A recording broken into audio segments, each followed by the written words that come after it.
What was it like to be a student athlete here at Monmouth? I know you were a two-sport athlete. You actually were a three-sport athlete. You played women's soccer, women's basketball, and had 2 games as a women's lacrosse player. What was it like to be a student athlete here?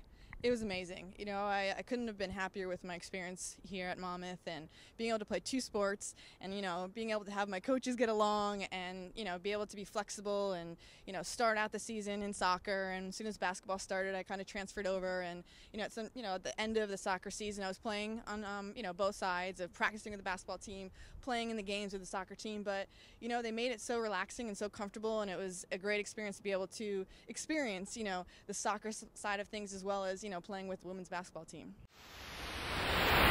Growing up and not having a lot of female role models, as we said before, and then realizing, you know, coming through to college and making it here and getting a scholarship, and, you know, very fortunate to get a full scholarship, you know, playing basketball and, you know, and just enjoying my time here. I grew so much. My first cap was over in Australia, you know, back in '97, and, you know, that was an amazing experience for me. And then, you know, going through 4 World Cups, 3 Olympics, 1 more to go, you know, hopefully.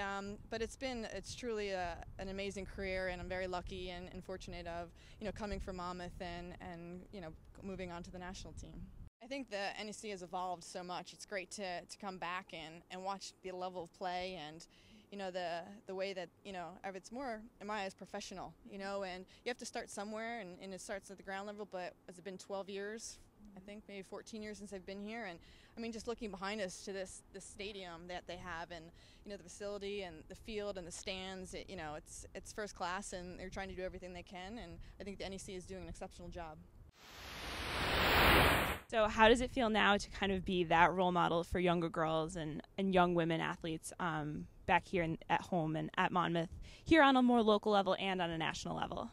I love being a role model, especially, you know, for the young girls out there and even the boys, and, you know, experiencing this past World Cup and not realizing how much we touch people back home, and, you know, little boys running around, you know, asking for my autograph, and the girls, but just to know that, you know, you can be just a normal little girl playing all different sports, and, you know, especially the girls here in Jersey and the Jersey Shore, knowing that, you know, I came from the same place they did, you know, just enjoying the sport, having fun, don't put too much pressure on yourself, you know, and just enjoy what you're doing. If it's soccer, if it's basketball, even if it's, you know, on your academics or whatever you want to do, you know, just enjoy life. And I think that's what I try to inspire out to the young kids, and, you know, especially having 2 young daughters myself, you know, it's just anything I could do to help and inspire, or, you know, it's not always easy. You know, I went through some tough times throughout my career of, you know, injuries and obstacles you have to overcome. It's not always going to be, you know, it's not always going to be positive. So it's just, you know, telling your stories, telling your experiences to young kids so they realize you just didn't wake up one day and become a professional athlete.